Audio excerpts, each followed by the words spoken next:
Hello guys, in this tutorial you will learn how you can save text files in the Visual Studio Code application in HTML file format. So let us guide you through this. So navigate to your project folder in the Explorer on VS Code and then click into these three lines in the top left, hover your mouse over file and start a new text file here.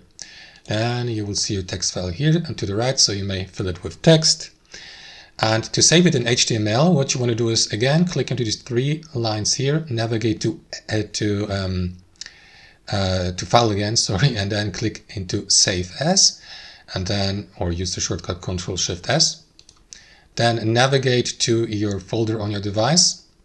Give your text file a name here. But before you save it, by clicking into Save in the bottom right, make sure that you select HTML from that menu. Of course, you can also go with JavaScript, JSON, and so on and so forth.